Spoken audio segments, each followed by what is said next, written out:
So welcome back to another episode of Between the Post. My name is Tyler Vaughan, and we have a very, very special guest on today, Coach Ramsay. And Graham is going to introduce himself here in a second. I think that the topic that we've come up with today is not only passionate for both of us and kind of near and dear to our hearts, but I think it's something that soccer in the U.S. kind of needs to hear. So obviously, this is a podcast for goalkeepers primarily, but I think this is one of the topics with Graham on that we're going to touch on that, it applies to the goalkeeping position, but obviously players as well. And frankly, I think in so many sports, a lot of the things that we're going to pull out of today could apply to really, frankly, any sport, any youth sport across the nation. So as we hand things over, again, everything we do here, it's all about education, motivation, and inspiration for today's coach, player, or parent. I'll go ahead and hand it over. Graham, thanks so much for being here. We're looking forward to it, and I'm just rolling with excitement, frankly, to see how this goes and to hear all the wonderful advice that you've got for us. Okay. Thank you very much, Tyler.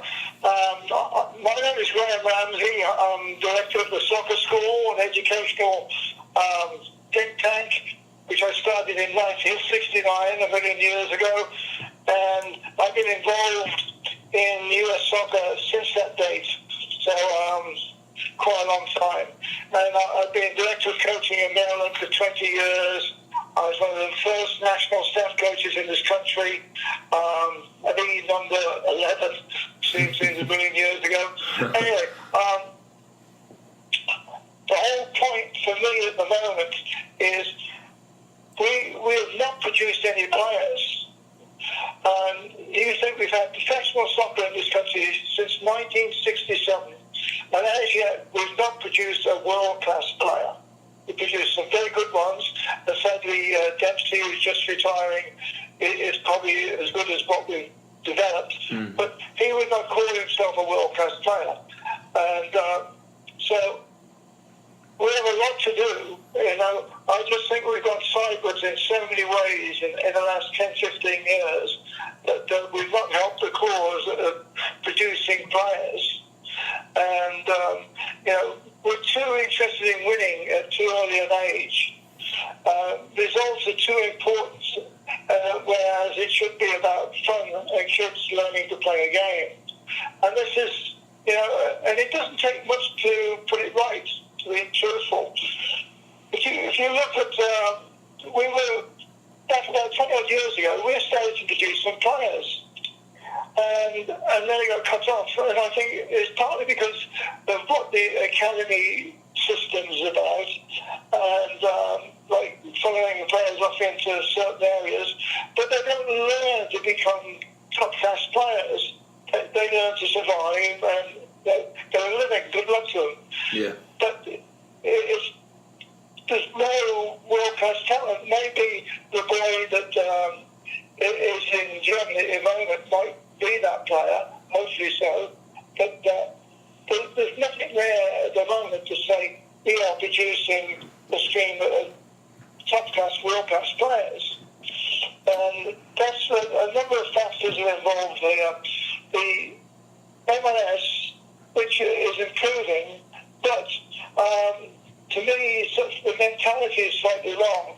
The person who started professional soccer in this country was a guy called Phil Wisdom, who was a very talented player, a very talented person. He had a master's degree in sciences, so a very well-educated guy.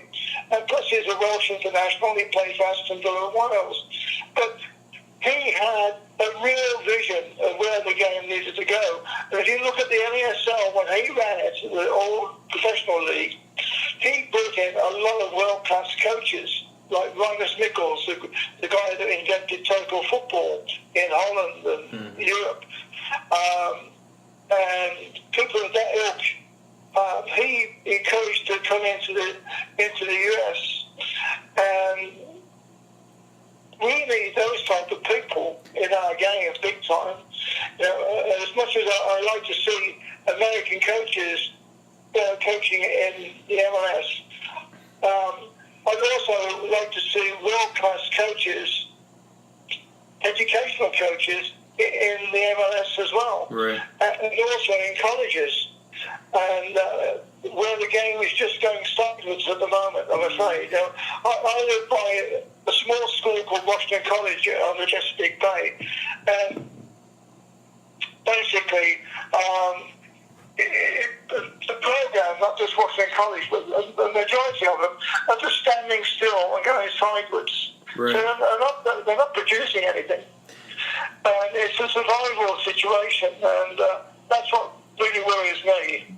I think too. So obviously, Graham, you bring us to the topic of today, which is just creating leaders in the sport from really any standpoint and at so many different levels. And we're going to touch on a lot of that stuff today. I know that we'll get into a little bit more detail about it. It brings me so many of the times on here when I talk to people or when I talk to myself, because I'm the only person on, I always have something that just recently happened that somehow I don't know whether it's just by sheer dumb luck or just by coincidence, but I connected in with some topics and to your point of this obviously being a podcast for coaches, players, and parents, as well as hopefully for anyone else associated and close to the game. I think that this is going to hit today on a lot of things that coaches could be doing a little differently. Players hopefully could be thinking through, and frankly, parents could be supporting the entire system itself. And I know you've talked a lot about that in a lot of the pieces that you've written out there on different sites and different blog networks. But I had a situation last night, and I tell you, it was almost an out-of-body situation. I was down here holding our first goalkeeper training session for the season, this new fall season that we have. Right prior to it starting, I'd had everything set up, and I was just kind of observing some different things out at the fields that were going on, some of the training sessions, the field player training sessions, and team sessions that were going on, and it was the craziest thing. I've never quite experienced this down here where we are. There was what appeared to be a younger, toddler, not toddler, but the soccer tot kind of level where they're, I guess, they're maybe 3-4, but super young, definitely the youngest of players. And there was German coaches speaking completely in German and coaching in complete German, which is actually very odd down here in terms of you wouldn't necessarily see soccer being coached in a different language out at the fields.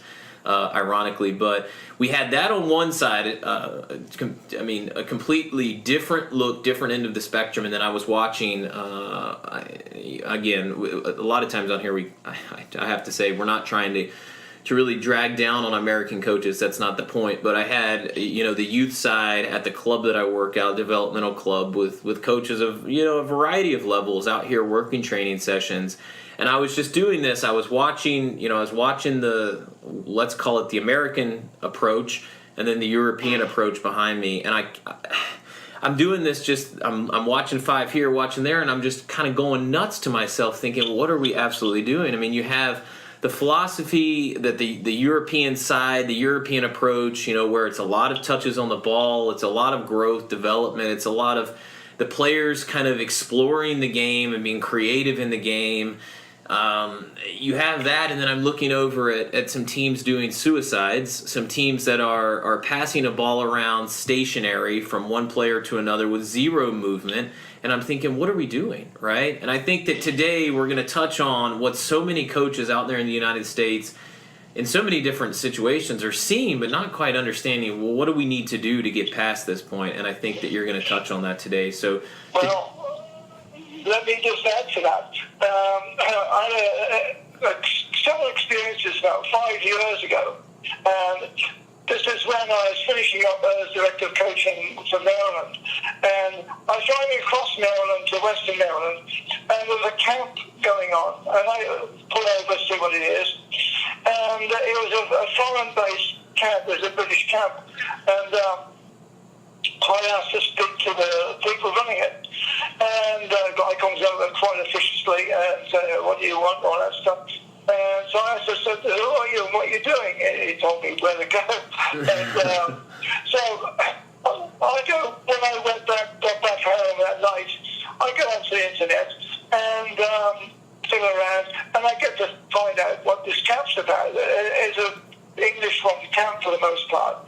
And so what I did, I phoned up the guy that organised it, and he gave me several addresses. So I plugged in these addresses to a friend of mine at English FA in London.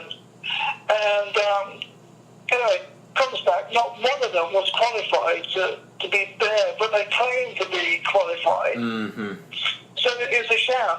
Yeah. And a month or so later, I was in New Mexico, and a similar thing happened there.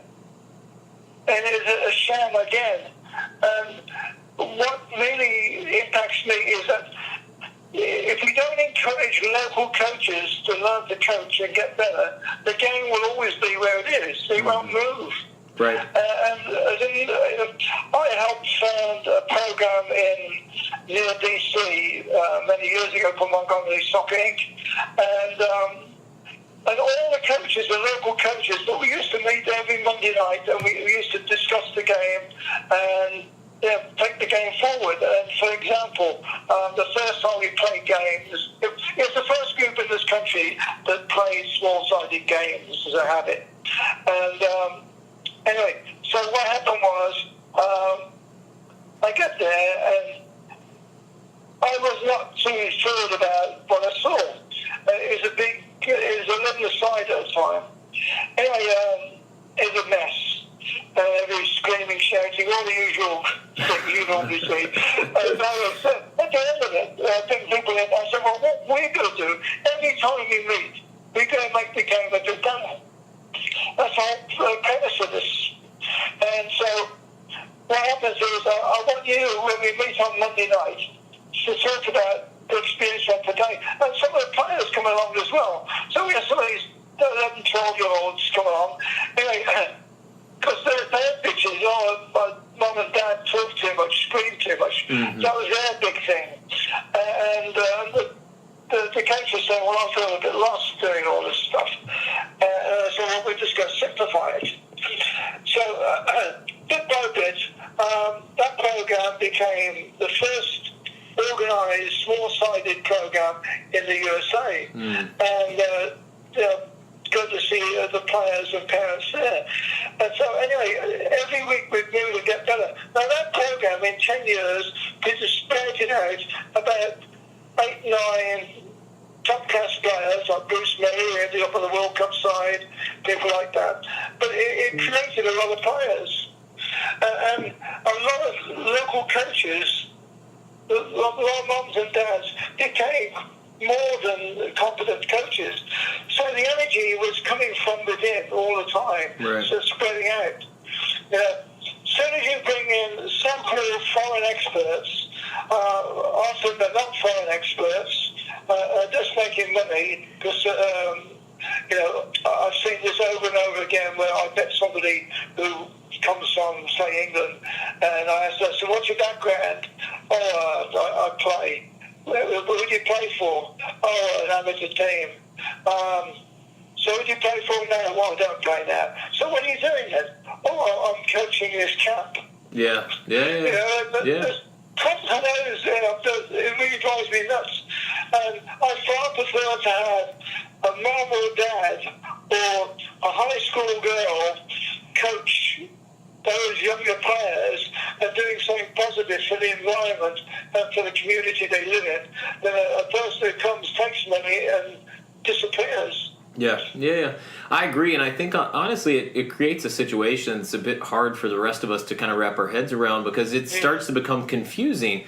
We do have so many coaches. I've got a lot of friends that are, from UK, and I mean, their coaching aptitude is twice what mine is, and I wish I knew as much as they knew, and I wish I was as great as they were, and I've learned so much from them and just from conversations with them, and they're at the top and the forefront of coaching in the world globally, not just literally with the diplomas that they have on paper, but with what they do and produce on the fields. And it's a shame that coaches like that are here trying to truly grow the game and have the experience, the background, and the knowledge to make a positive impact. I think they get lumped into that same basket of the coaches that we've all seen, and it's a sham. It's unfortunate for sure, but it's... Well, I mean, the thing is that we need to create our own coaches. So it's important. We've not done it in any other sport. You wouldn't do it in basketball. And... mum or dad or even high school players who got knowledge about basketball can pass that knowledge on. We don't have that. And I just think it's almost like rape that these people come in, and there are one or two very good ones. I worked with some great coaches over the years, but they were really smart, competent coaches, and very often they were teachers, qualified teachers as well. Mm-hmm. But I don't see that. And so what happens is several places I went to several years ago across this country, they bring in this guy or this team of coaches, they do their 2 weeks, make money, off they go, and that's it. Yep. That's the end of it. Yep. And it just replicates itself all over the place. Yet I'm certain there's enough American moms, dads, girls, particularly high school girls, could be extremely impactful with young players. Generally, they have more influence. And with young players, they're good. And it's using those assets to create what we want. And I just think we're going sideways at the moment. No, I think I want to dig into that a little deeper. I mean, I think that from a coaching perspective, what should we be doing? Whether it's globally speaking and as a country to develop coaches, or what can the individual coach be doing to try to be that leader of the team? Well, we need to get the bottom of the game right, the roots of the game, grassroots, because they're not where they should be. Right. And it should be all about 4 or 5 side soccer, and then kids play. And it becomes a business too early. I mean, so you have to go to a camp and spend $400 to go to a camp. It's ridiculous. And it should be where kids can just turn up and play. Right. Let me tell you a story. I did a research a year ago, looked at where great players came from. And this is about 150, 200 great players, from Pelé to Maradona, all that group, Cruyff. And they all have the same background. It's incredible. They all came out of an environment whereby they played in the streets. Mm-hmm. They didn't play on grass. Grass wasn't available. In most times, they didn't have a real ball. So right. They invent the ball. There's a thing called the Banana Leaf League in West Africa. And the ball is banana skins wrapped up and glued together. Yeah. That's the ball. And that's got about 4,000 or 5,000 kids. And that was organised by the kids themselves. And so this is the other big point was there are very few adults involved in the development of Pelé and all these guys. Right. It is very much self-manufactured, which is an important point, because if we can get the youngsters more involved in organising their own sport earlier, we'll produce players. Right. It's not a secret. And if you look at all these leagues, I've collected a whole ton of stuff from various magazines of where kids started their own league, their own team. There's a lot more energy put into it by them. And my own little example was when I was 12, 13, 14, I played for a school team. We lost the final, and we were very upset about it because we should have won it. Anyway, we get together 2 days later. Nothing to do with the coaches or adults. It was us as players got together and say, well, we're never going to let that happen again. Mm. So we went off to the library. I'd never been to a library before. And so I go to the library and pull out these soccer books. I didn't know what I was looking at. And so my friends and I looked at it and got involved in it and designed our own programs. And so we started our own 5v5 program, which spread out to about 4 or 5 other schools in the area. We ran it across the summer. We had no referee, and we just went on gentleman's agreement, and we just played, and we ran a league that way. Well, out of that league, 4 players became professional footballers. Jeez. So it's that type of energy that you need to create what you want to create.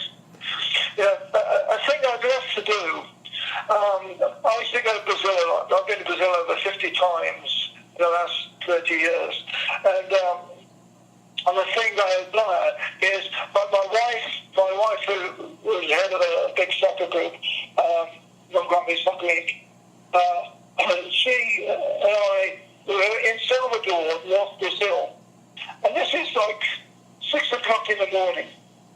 And we're asking the locals, where can we see kids play soccer? And the guy said, so we're there, look, we go over there, and there's a beach, and there's already about 70, 80 kids playing. Wow. And they're all organising themselves, picking the teams and all that stuff, and arguing all the good things that kids do. Off they go, and they play, we watch for about an hour and a half, 2 hours. And then what happens is, it's just like the Serengeti playing. What happens, the older kids come on, they kick the younger kids off. And so the younger kids are now looking for another place to play. And so it went on for a day like that. That's how they lived their day. But it's all self-manufactured by the kids themselves. They're smart enough. Right. But we don't allow kids to be smart. We got to organise them. We got to put them into the most expensive uniforms possible. And when I first came to this country, money was pretty tight. And so if you were playing in a tournament, it's always really shirts and skins or T-shirts. Right. Yeah. Nobody had the money to fork out for whatever it was, the latest fashion. And so it was run in a very economical way. But it produced players. The energy came from the players. And that's one thing that we don't do. And to go to your point about leaders come from these kids. If you put kids in charge of stuff, they'll do it. They're smart enough to do it. I think youngsters are as smart as anywhere else. And they could do this if you gave them responsibility to do it. And if they knew that they were responsible for the game that they're playing, they'd have a lot more respect for it. Yeah, I completely agree. They're not just treated as though it's an afterthought. And that's where we go wrong. Yeah, I think that, you hit on something that definitely coaches listening, parents listening as well, but primarily coaches listening could go and they could really institute this into training sessions tonight or tomorrow or this week, right? Put your kids in a group. I mean, it's no different. I come from a world of a teaching background, and you watch kids out at recess. They're creating games. They're doing the stuff we're talking about, but it stops there, right? Because then when they fit into our training sessions at the club level or wherever they're playing, all of a sudden the coach is in charge. The coach has got the whistle, for lack of an analogy there, but they've got the control.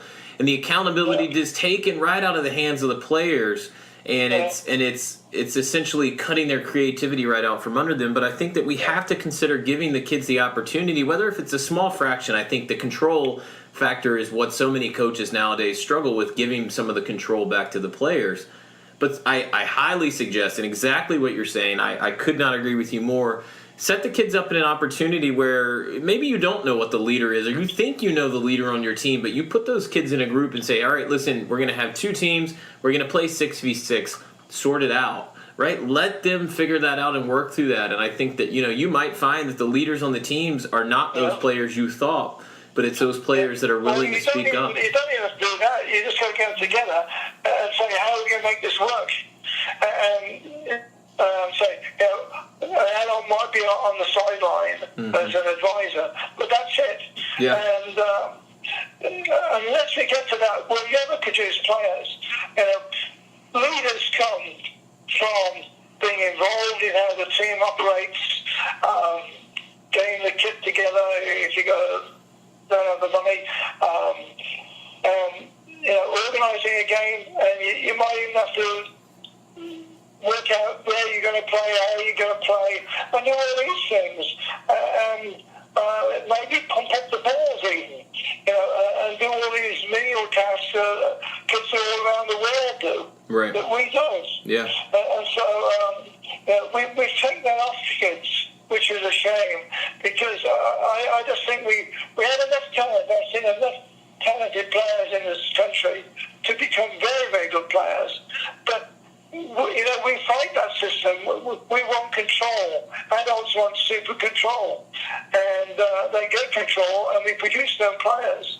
And the thing about leadership comes from the players. It doesn't come from the adults. Right. Like Popovich at San Antonio, he didn't become a leader by adults telling him what to do. He became because he wanted it. And you got to put that type of environment in front of the player. And we don't. Captaincy is an afterthought. And there's a lot of study being done on this the last 10 years. And again, like France, for example, spend more time on this than most other countries. And I wonder why they win the World Cup. Yeah. Well, I think, too, that one of the things that I always struggle with when I'm talking to other coaches or when I'm having these conversations just like this is that we ask so much out of our players when they're out there in the games and the matches that they're playing, and we ask them to organize. We ask them to make those decisions that could define the outcomes of the game, and we ask them to be leaders, but yet we're asking that of them in the game, in the moment.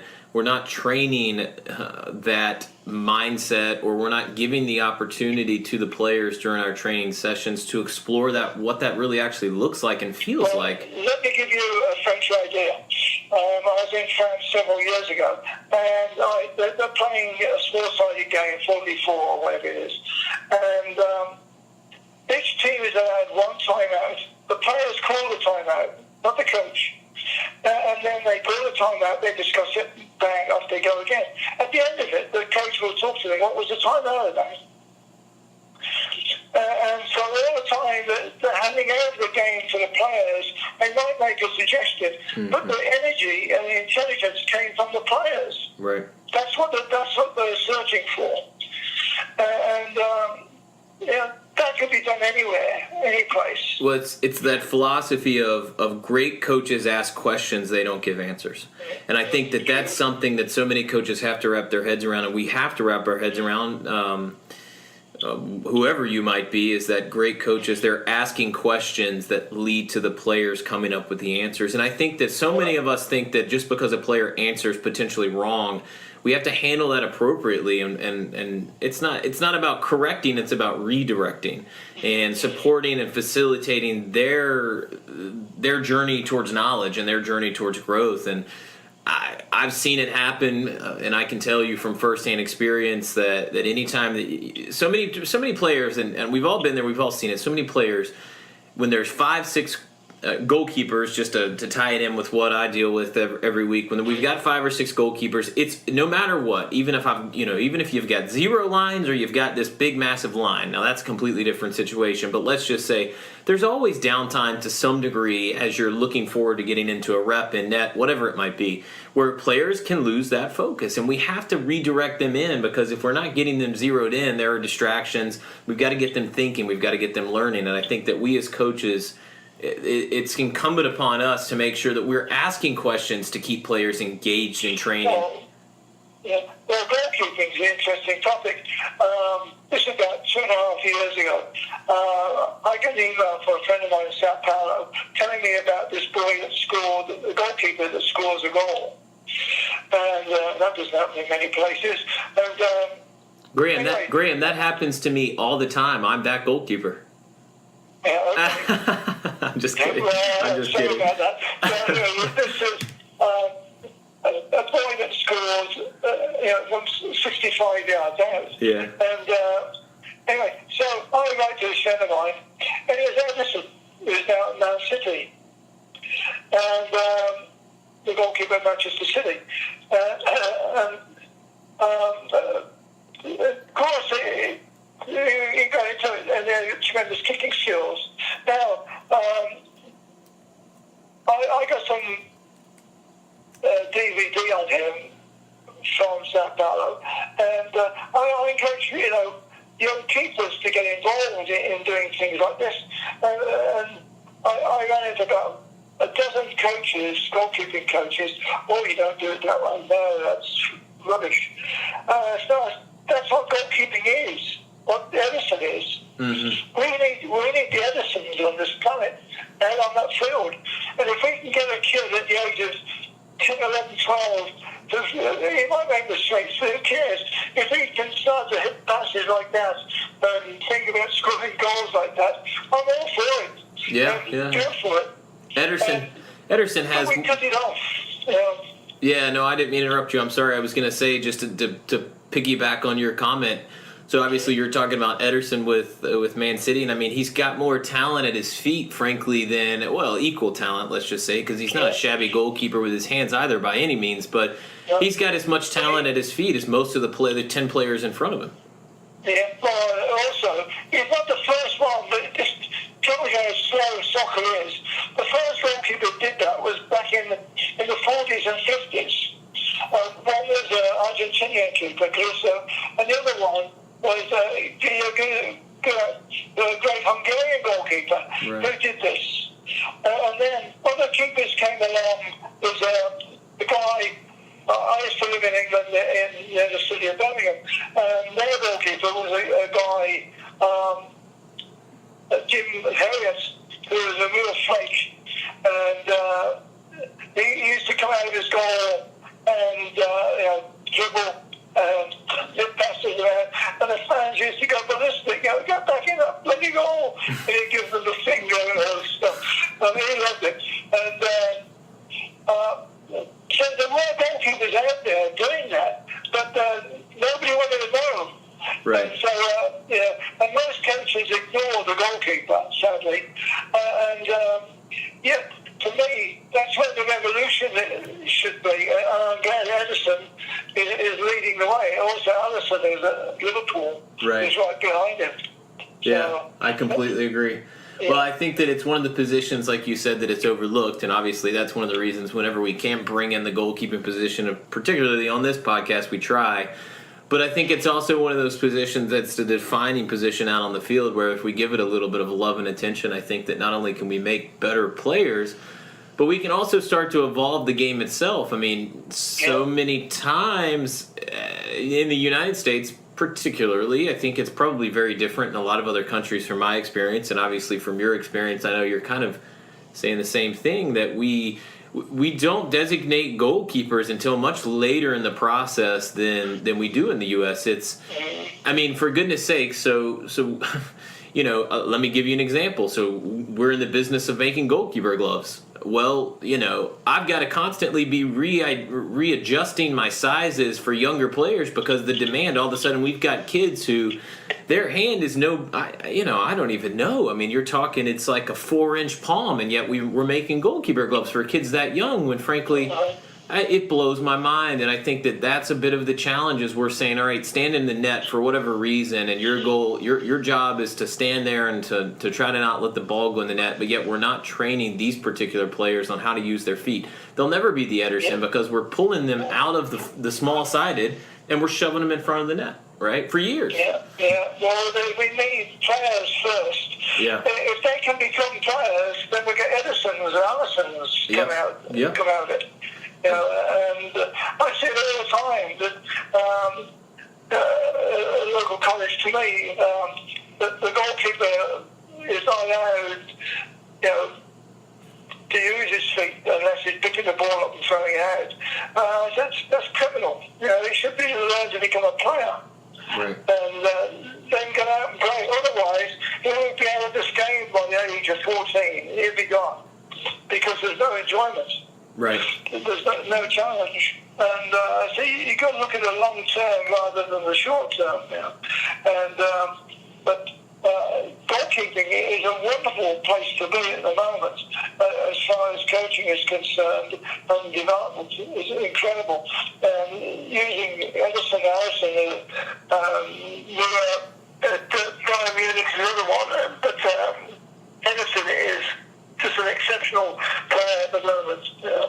Wonderful to watch. I think that he comes, and I think that he comes at a great time for young players, and also for coaches as well. He comes at a great time as we're clearly at a crossroads in soccer in the United States, and where we're trying to go, and where we need to be going and how we try to get there. And I think that he comes at a great time because, every single weekend and sometimes during the weeks, kids are able to watch what he's doing. And so much of what we've seen, and I think what unfortunately a lot of coaches think they have to be and a lot of coaches think they should be, whether they're capable or not, is they think, players the same. We think we should be what we see on TV because that's clearly the mark of great talented coaches and players, and that's not to say it's not, but it's just a completely different environment and a completely different angle, so I think it's good timing for sure, but we have to be willing to open our eyes, and it's a control thing, right? Because we're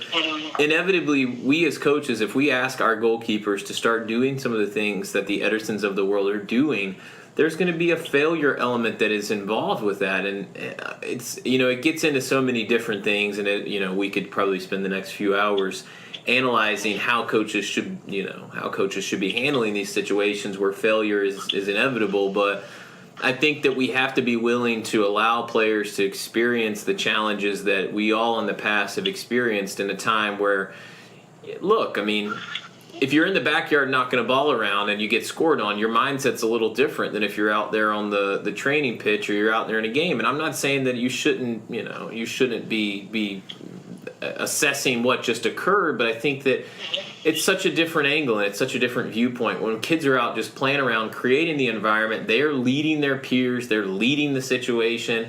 I think that it allows for growth as opposed to when we put them in a 20 by 20 box and we say, here's the rules. 2 touch this. Don't go more than 5 yards with a ball. I mean, we're literally isolating their creativity and or eliminating their creativity, and it eliminates leadership because we are stealing that from them. Again, because the adults are in charge. Yeah. If they're by themselves and mess around, they'll experiment, and their mates might picture them, but it's in fun. Whereas as soon as an adult gets involved, it's all about winning and losing. Yeah, and that's when it goes south. That's a major problem. And it's a shame, God, it's such a shame, and I probably will lose my job at the club I'm working at if anybody ever connects the dots. But I mean, it's just their learning opportunity. So I always try to bring it in because this is happening everywhere, right? I mean, frankly, it's happening everywhere, and I'm not trying to be harsh.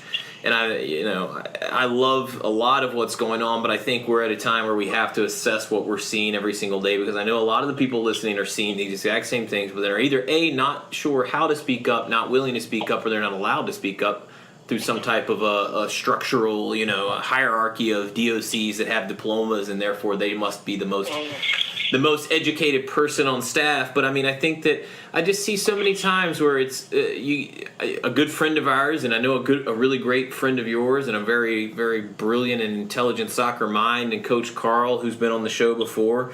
Coach Carl, we talked about this, where there's a time for coaches to talk and to lead, and there's a time for coaches, frankly, to shut up and to let the kids lead. And I think that this, he and I had a great conversation about that, but I see it so often, so many days where it's just nonstop talking, right? And it's not communication. There's a difference. It's talking. It's just blabbering of the mouth from a coach. I don't know if they think that what they're saying sounds good to the players, but I can tell you, I guarantee, from my background in education, those kids stopped listening 10 minutes ago, and they have no care in the world to what you're saying, because you've either lost them either in confidence or lost them because you're talking about something that's completely irrelevant. That's what they remember. Yeah, exactly. They remember a 10-minute conversation where they were staring at the flies buzzing around their face while coaching. Yeah, so I mean, it's tough. It's tough. I see it all the time, and I get in these circumstances where I'm conflicted, and I'm sure many are. I'm conflicted whether to step, it's very hard to be willing or to know exactly how to say something, right? To try to support. This is the thing in France, that they use players to pass information to each other. They involve the players a lot more, and which is smart. And the thing is, if you look at the bottom of the French game, most of coaches are qualified teachers. Yep. Extremely talented teachers. I used to, when I was director of coaching for Maryland, I used to bring over 3-4 World Cup class coaches to Maryland every year. And one of them was a French guy who was very different from the others.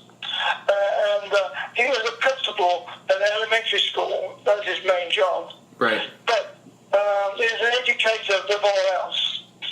And he had all these ideas about learning and teaching.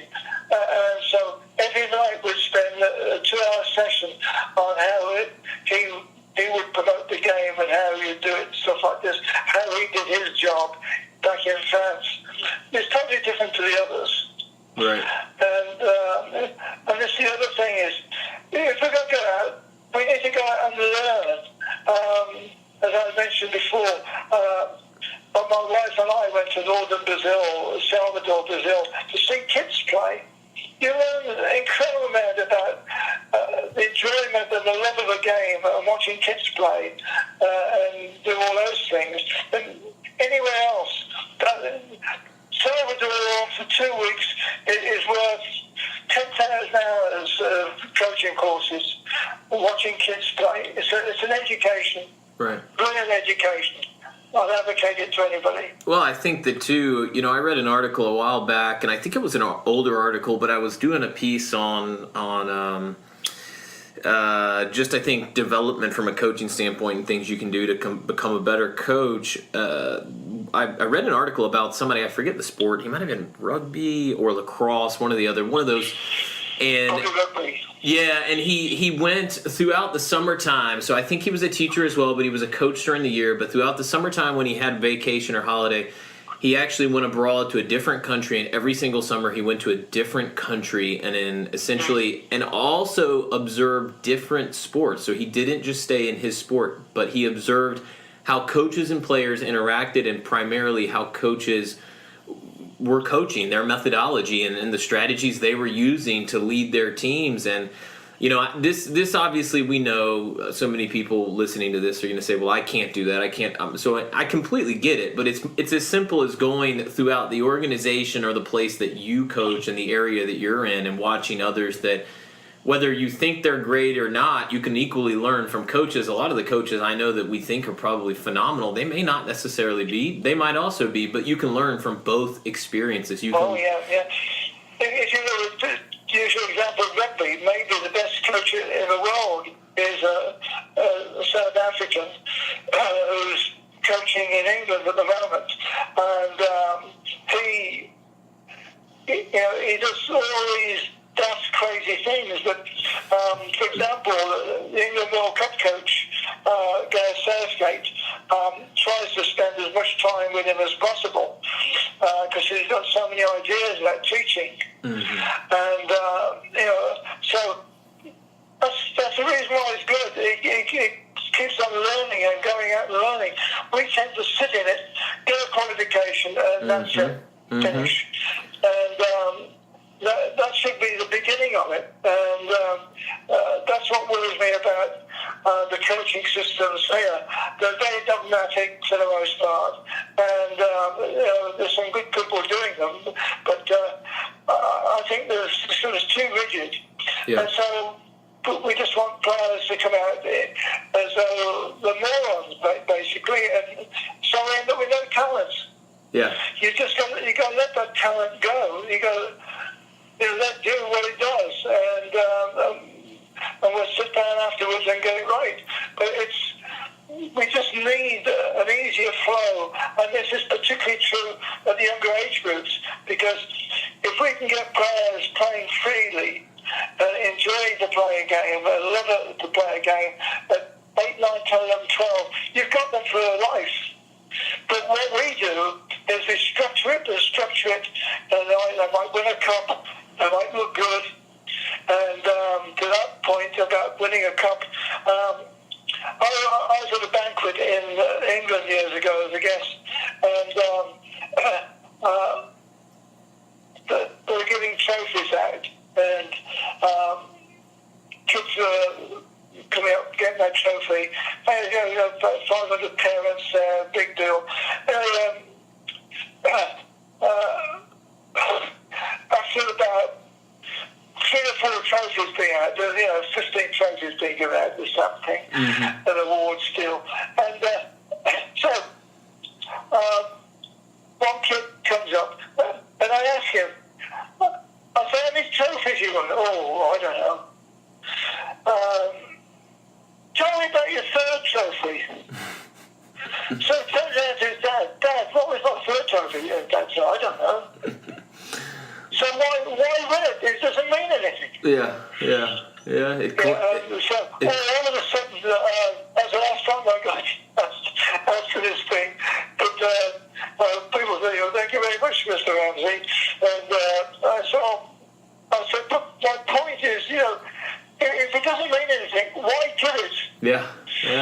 That's so typical, incredibly typical. I think, unfortunately, too, it's the lessons that we learn as players, and frankly as human beings as well. But a lot of the lessons that we learn, they don't carry dust, right? I mean, those are they're life lessons that we're learning, whether on the field or off the field. And I think that we don't value that as much as we used to, at least from my experience. I might be completely off, but I don't think we value the lessons that we learn through the challenges, failures, successes, whatever it might be. I think that we value the lessons that we're starting to value, or we have for quite some time. I think it's just a rut that we've got in. We value those trophies. It's how many trophies, how many medals, how many ribbons, how many certificates can my son Johnny earn this season. And God forbid one player not get 3 trophies or something, and someone else gets 4. I mean, it's just that we're starting to value things that, frankly, I get it. I understand it's complicated being a parent.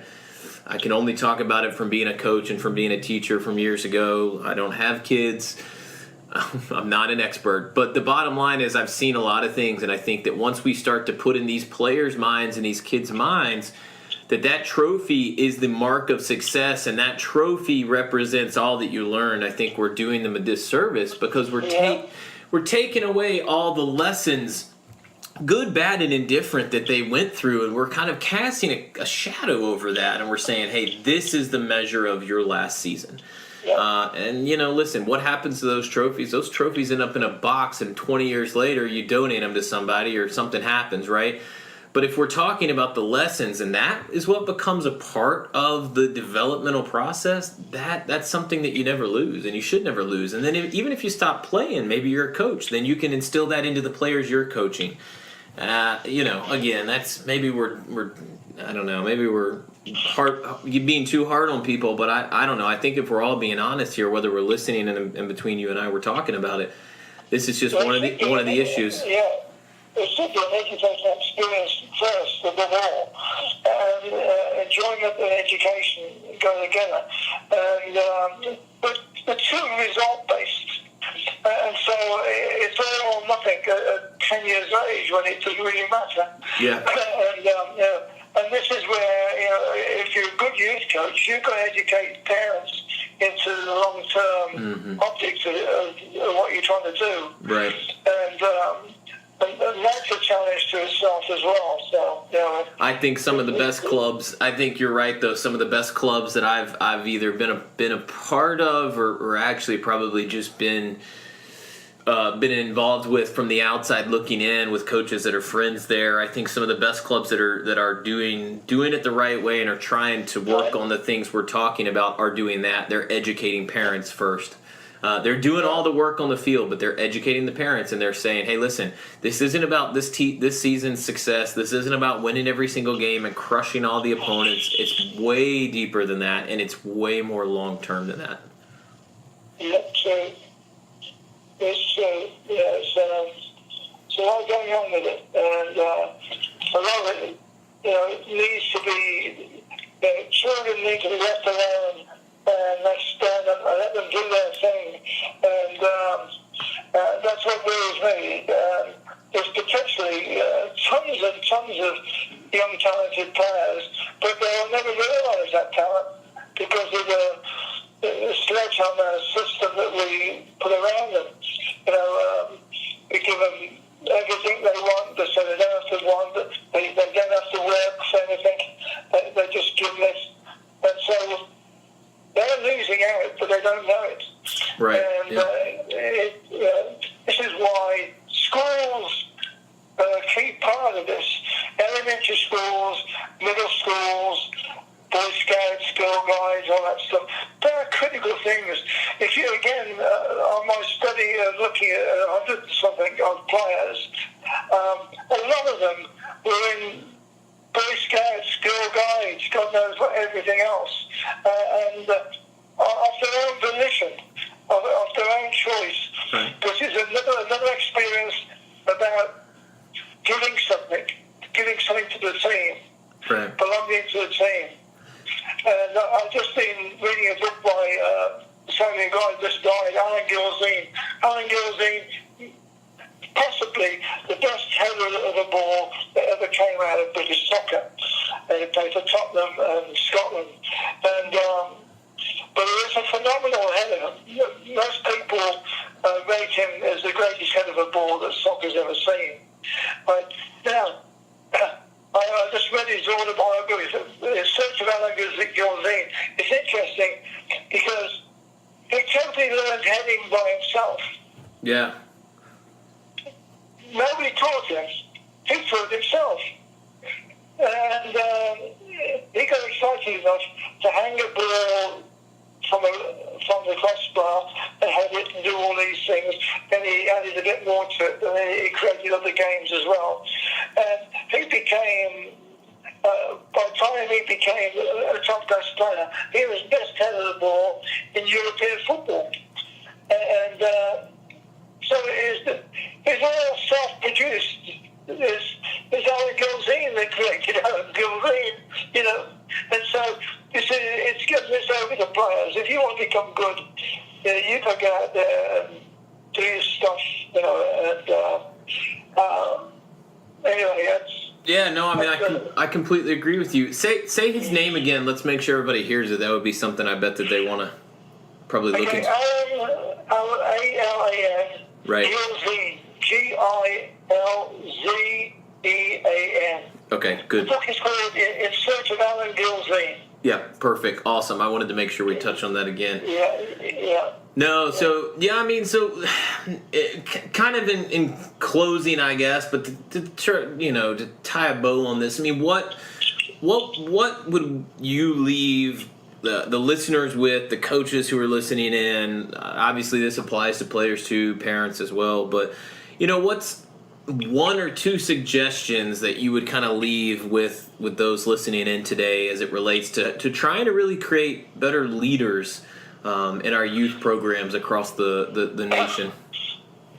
Well, I think the French idea is great, and whereby the players call the timeouts. Each team is allowed one timeout. If you're playing a 15-minute kickabout game, you're allowed one timeout, and see if you can solve the problem of the game. Yeah. And get them to do it. And at the end of the 15, 20-minute game, you come in and you discuss what was the timeout about and why.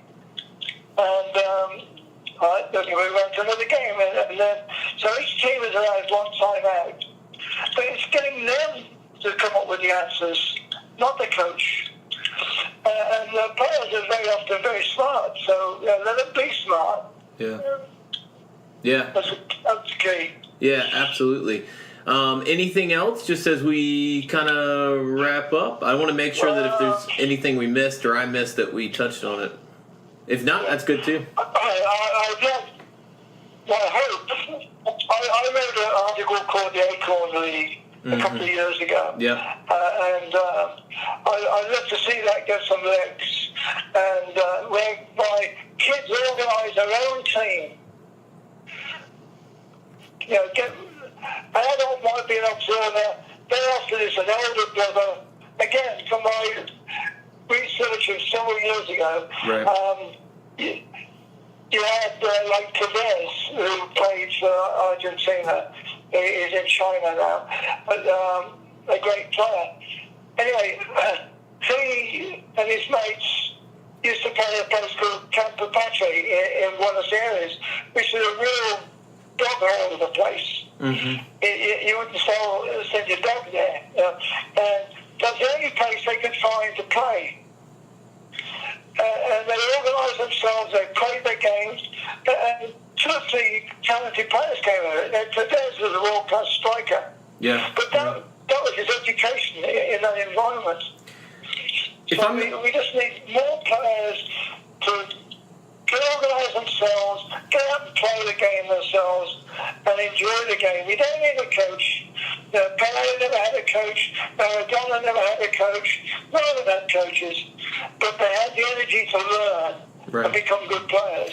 That's the key. If I'm not mistaken, didn't I, either you and I were talking about it or I read it, maybe something that you had done, Dempsey kind of came out of the same environment, did he not? I mean, in Texas, yeah. Yeah, he didn't necessarily come up what we would think and what we classify the traditional route nowadays, the club structure. Yeah. He came up through playing pickup, more or less, right? Yeah, and that's where we find most of them, and that's where we're going to get back to. I mean, Dempsey is a good example of that, actually.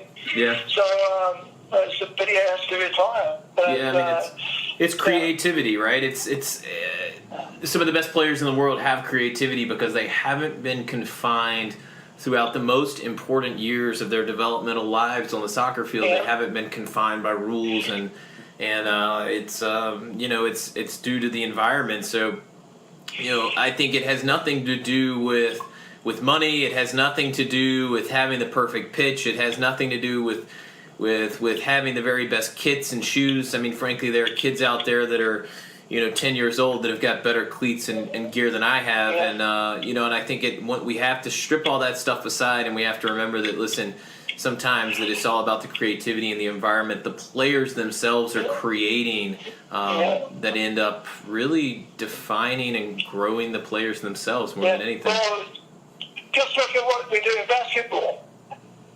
That's where basketball players, where does LeBron come from? And, all the great players have come from. It comes from the street, from the basketball court, and just playing a game and being involved in the game, arguing about it, fighting about it, doing all the crazy things that kids do. But that's all part of the education of it. Right. And we try and avoid it, and we could quite easily produce world-class soccer players there, but the way the system is set up, we'll never do it. Yeah. So it needs massive restructuring, big time. Yeah, no, I completely agree. Let me finish on that note, on that happy note.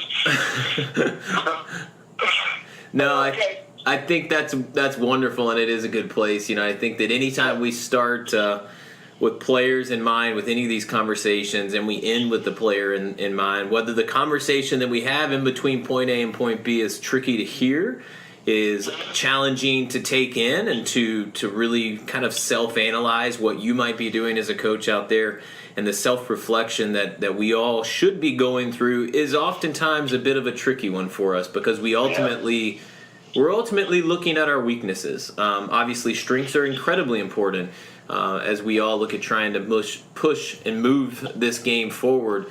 I think that reflecting is tough, and for those of us unwilling to reflect on our own shortcomings, that obviously becomes a bit of a more challenging situation. So, no, this has been a wonderful conversation, and I'm grateful to have you on, and I know that those listening are hopefully questioning things, which is great.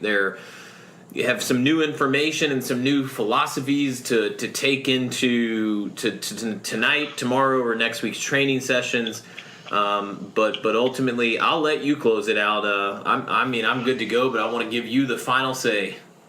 I thank you for the conversation. I enjoyed it. But I just want kids to get out there and play, and we just need adults to disappear a bit, and you might help to set it up, but you got to disappear and let them be kids. That's another thing that we've stopped doing. And we have enough talent in this country to be brilliant, but if you don't let it be talent, then you'll never become talent. Yeah, that's wonderful. All right. No, that's wonderful. So this has been another episode of Between the Posts with guest Graham Ramsay. We really appreciate you being on, Coach, and we're definitely looking forward to hopefully another opportunity where we can tackle some of the things that we're all facing in today's game. Great. Thank you, Tona. Perfect. And we will talk to you guys next time on Between the Posts.